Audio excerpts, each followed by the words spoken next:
I was actually working at building a cable company in Los Angeles. I moved out to California when I was recruited to come and build a cable system in Los Angeles, which was going to be the first 61 channel two-way cable system ever built. How difficult was that to make your first million? We thought we were really smart and we wrote a business plan and we went out. We were rejected over 100 times. Did your family support you in your vision? Not at all. 25 years old, they made me the director of operations of the biggest cable company in the United States. I had a clear career path, and people don't realize because he is, it's a monster now. We're in 142 countries, and the valuation of sub up around 10 billion. But he started with 11 employees and 31 interns. Don't listen to the people who tell you that you got to follow your passion. But ultimately, we all have the same necessities of life. So I always tell people, find something that you're good at and then work your butt off and become great at it. Big dreams don't come quietly. They demand risk, they demand fire, they demand crazy transformation. Welcome to the corporate life. Hosted by Hina Siddiqui, CEO and founder of Corporate Influence Media and creator of the Let's Make You Famous 90-Day Celebrity Campaign and media strategist featured across 600 plus global outlets. Join us as we sit with million-dollar entrepreneurs, tech CEOs, and celebrities who share the scenes that shape them. Here, success isn't a headline. It's a human story. The turning points, reinventions, failures, breakthroughs, and bold decisions behind their rise. Because your life is a movie too, and you're the star of yours.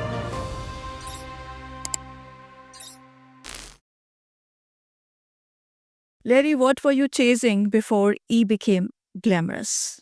I was actually working at building a cable company in Los Angeles. Okay.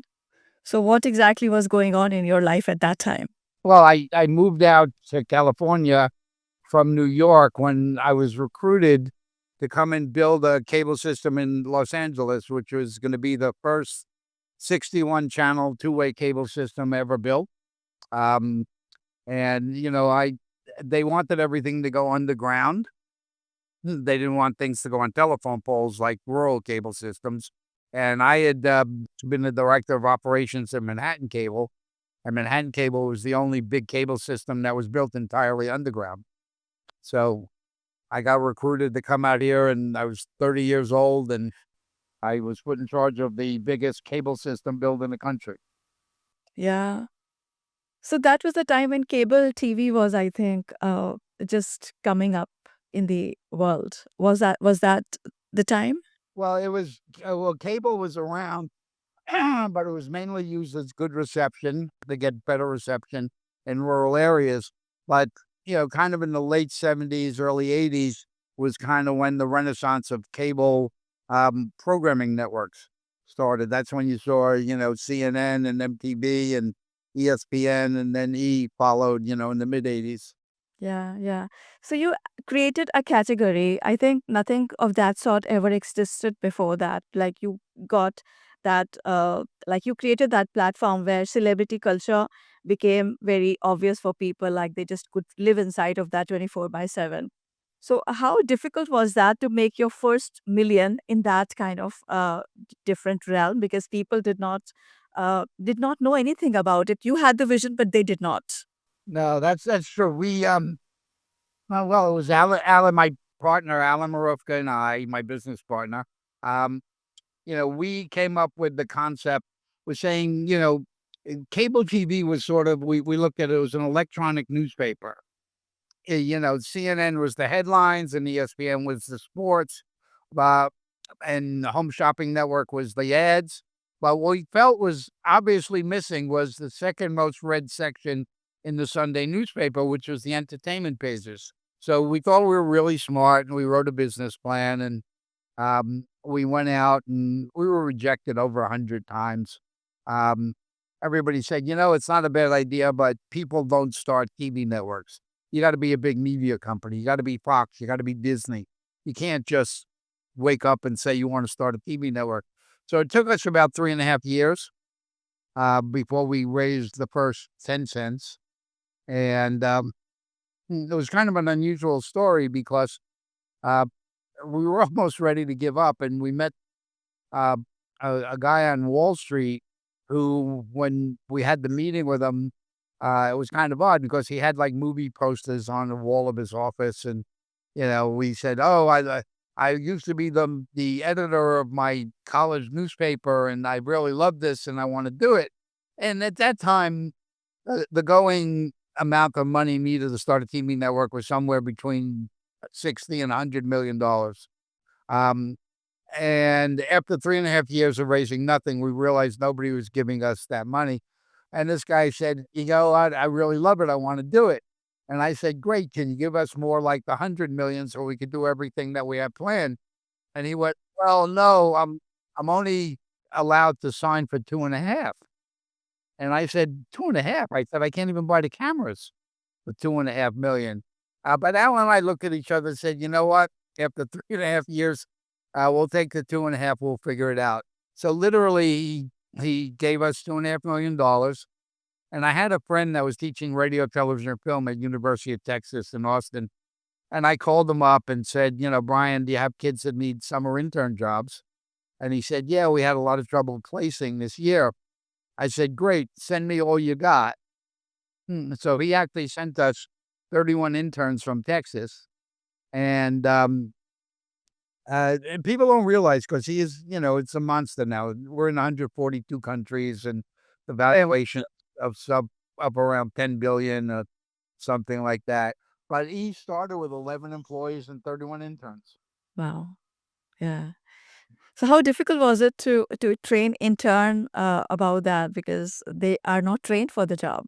No, it was actually really, excuse me, it was very fortuitous because, neither Alan or I came out of like the mainstream media world. And, we didn't know what the rules were. So we couldn't play by the rules because we didn't know what they were. I the same thing. The interns were giving us fresh ideas, and they weren't prohibited by what used to be. They were going, "Hey, let's try this, let's try that." I mean, they were really excited. Um, it was interesting because my friend Brian wanted to kill me because those interns, 31 started the summer as interns and as soon as the network went on the air, we grew amazingly fast.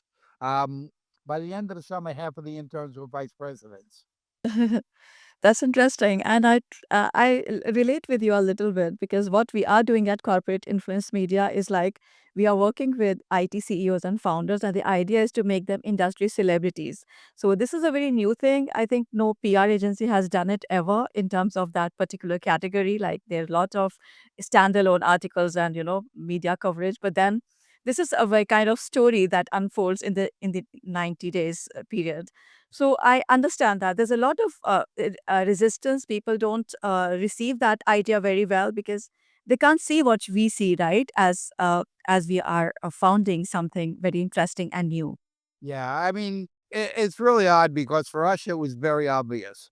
Um, people say, when did you know you were on the right track? And I said, from the day we had the idea. Again, you look at, the fact that MTV started. And, we said we could be MTV is to music. We could be that to celebrities and film and television and all of that stuff. And, when you looked at the similarities at the early days of MTV, they would stand the host in front of a green screen and, they point to the screen and go, and Madonna has a new video. I said, hey, we could get movie trailers from the studio and we could have a host stand in front of a green screen and go, and Schwarzenegger has a new movie. Um, it was essentially the same kind of thing MTV was doing, just we took it into a whole new sphere of business and genre. Yeah, that's very interesting and that's very unique. Starting something which nobody else is doing. And I have heard a few of your interviews, and I know that you don't believe in follow the passion kind of work. So what actually inspired you to do that? Um, we, I, I moved out here from New York. I moved out to LA, and, I got used to the beautiful weather and stuff, and I wanted to stay out here. And I got recruited by a Canadian company, but they sold the company and they moved back to Toronto. And I said that, I didn't move from New York to LA to go to Toronto. I said, I'm done with coal. So Alan and I just played with ideas, said, let's come up with an idea so we could stay in California. Alan was also from the East Coast and he didn't want to go back. So, we just kept going around with the idea. And, the more we started planning it, the more obvious it became to us. We said, people around the world loved celebrities and Hollywood gossip and movies. And, it was very obvious to us, although it didn't seem like it was obvious to everybody else. Yeah. So, was there any thought behind it that okay, I want to prove something to somebody, or was there something like that going on in your mind that time? No, not really. I mean, it was funny because there were three partners, Alan and I, and we actually had another partner. And he basically said to us, he goes, I think you guys are crazy. We've been after this for 3 years. Nobody's ever going to put money in it. It's not really a good idea. Maybe it should just be a TV show. And we said, no, no, no. And he said, fine, buy me out. And we did, and silly him, he sold out his, 30% share in the network for like $12,000. Yeah, that it was a lot of money at that time, I guess. Well, not, you know, uh, big mistake on his part. So, did your family support you in your vision? Not at all. Um, my parents, the family basically descended were from Turkish immigrants, and their aspiration for their children was get a civil service job, security, and be able to retire at 65 and stuff like that. So no, they never understood what I was doing and why I was doing it. Yeah. So, did they understand it later, like when you made it finally? My dad never really did. My mom didn't at first. I mean, she would be out here, and she would come and visit me in California and literally would knock on my door at 6 o'clock in the morning. Okay, what time do you need to be up for work?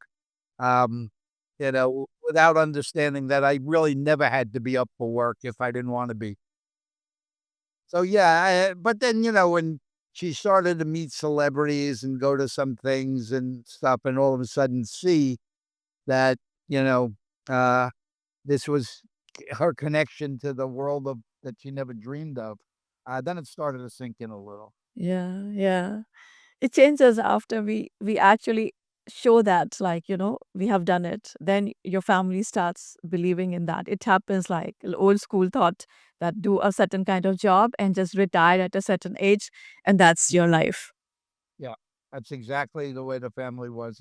I was the first kid to go to college in the family and stuff like that. So it was all pretty brand new. I mean, to them and me. Yeah. Larry, what was the riskiest decision you made before E became E? What was what? I didn't. What was the riskiest decision? What was the most risky decision you made before that? I was very, I worked in Manhattan Cable, and I had a very good job. I was, 25 years old. They made me the director of operations of the biggest cable company in the United States. And, very secure, and Time Incorporated, which was a publishing company. I bought it and, I had a clear, career path. But then when this company started calling me to try and recruit me to come to California, ultimately that was probably the riskiest thing I've done ever. Mm, yeah. So, was there a night you thought this could fail? No, no, never. I love, Alan and I still to this day, we go, how hard was it to figure out that people around the world love Hollywood celebrities and Hollywood gossip? It's not rocket science. Yeah, that I get it. Like that is the vision that you need to first believe in your vision, then before the world does. Yeah, people never really understood it. And people would say to us, "You're not Rupert Murdoch. You can't start a TV network."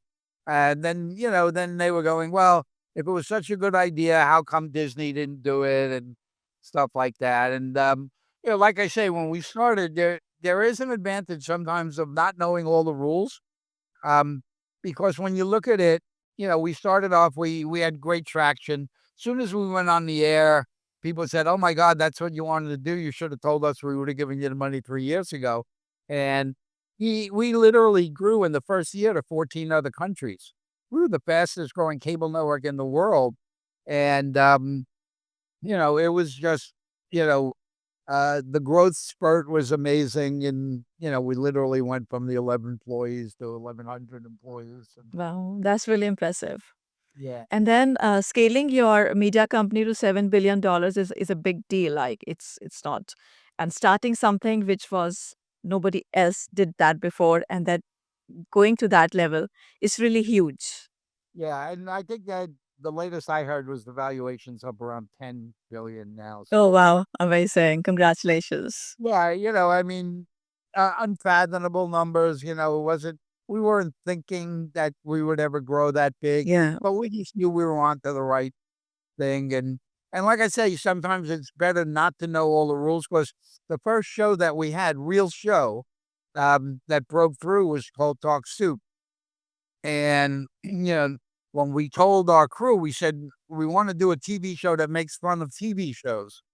And they were like, "Larry, you can't do that. You can't make fun of the other TV shows." And we were like, "Why not?" We thought some of them were pretty funny.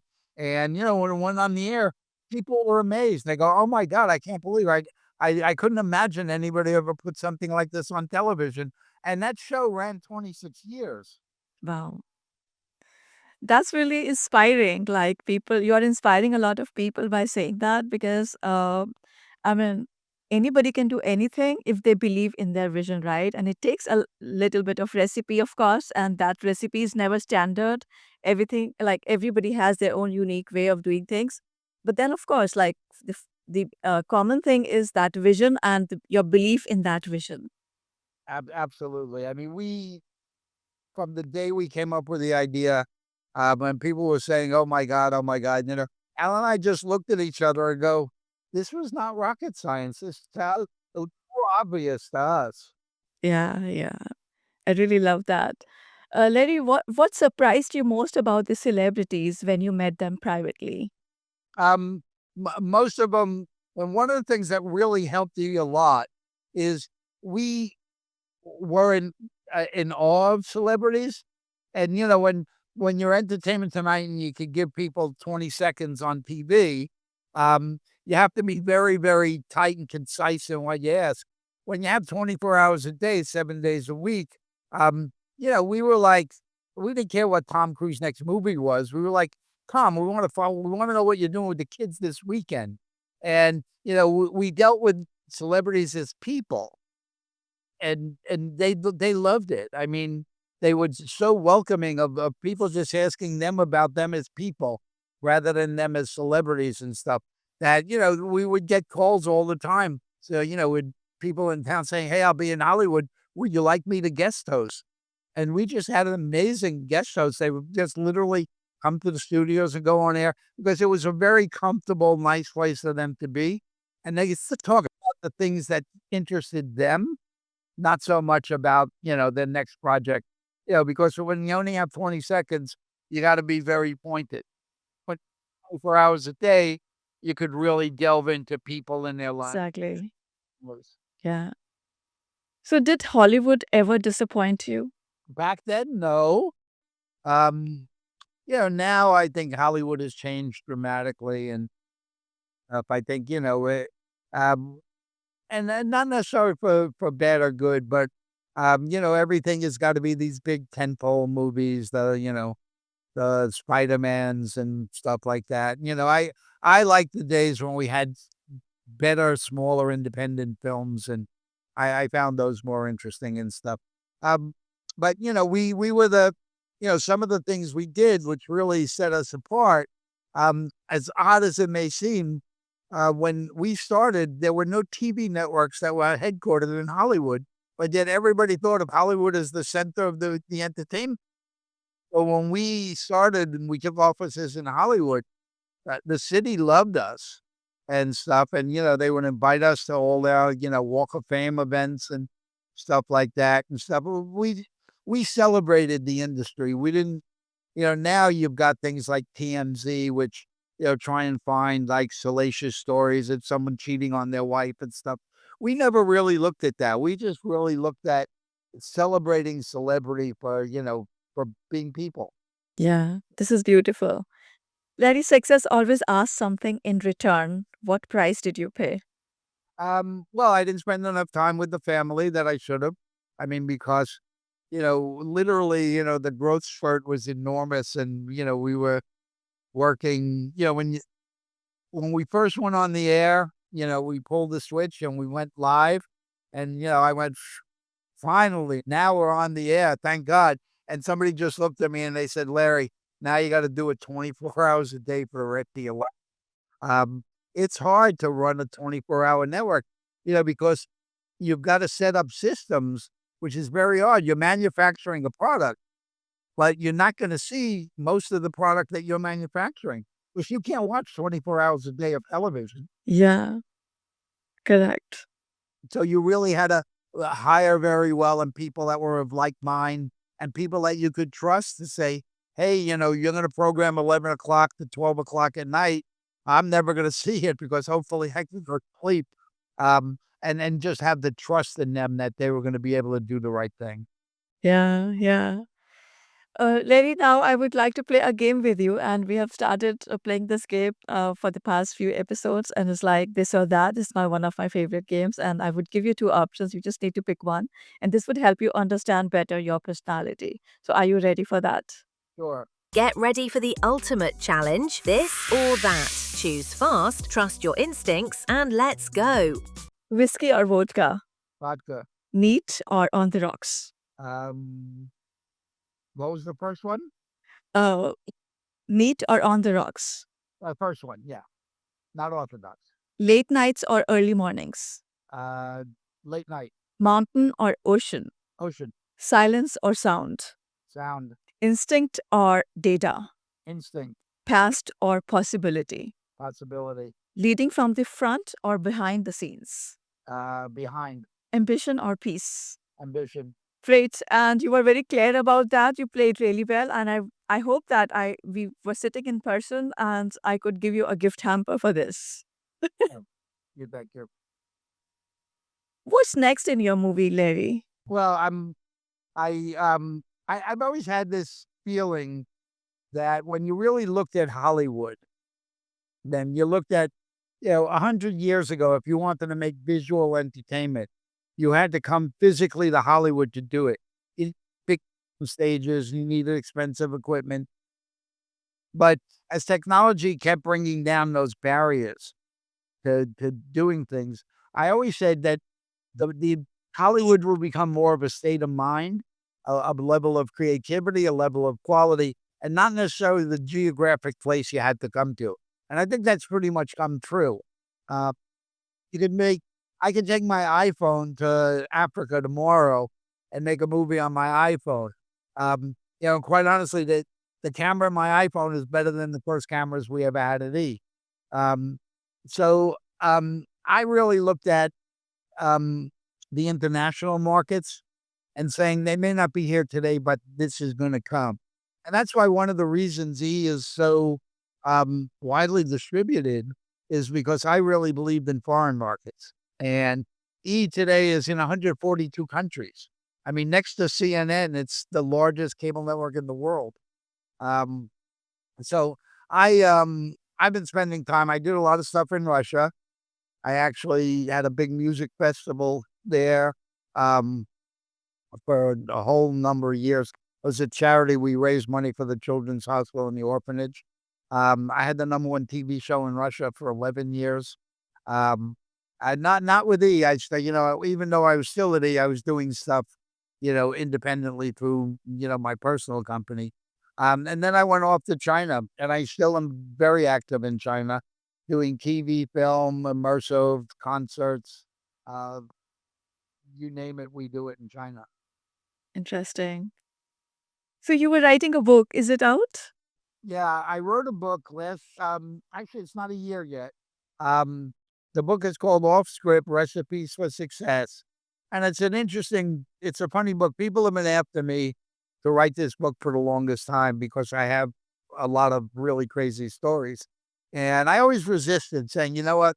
I'm not ready to write a last chapter, so I'm not going to write the book. But then, um, 2 years ago, my daughter had a baby, and I said, you know what? I'm going to write this book so that my grandbaby gets to be able to read about grandpa from his own voice. And so, but I realized that you could pretty much take my career and divide it into 8 different parts, or my life, my growing up in Brooklyn years, my Manhattan cable years, my Valley cable years in LA, my E years, my Russia years, my China years. Um, and so I divided up my life into 8 parts.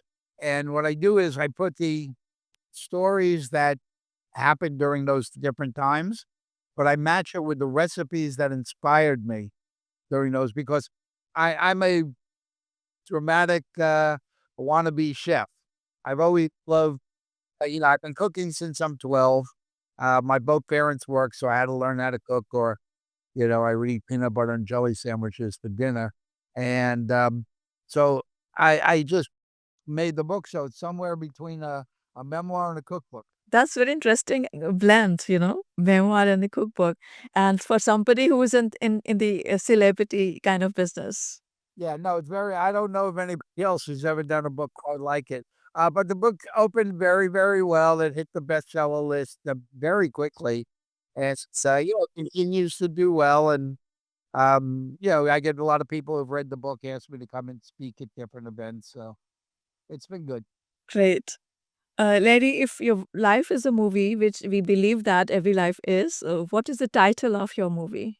Um, I never follow the crowd. Yeah, I love that.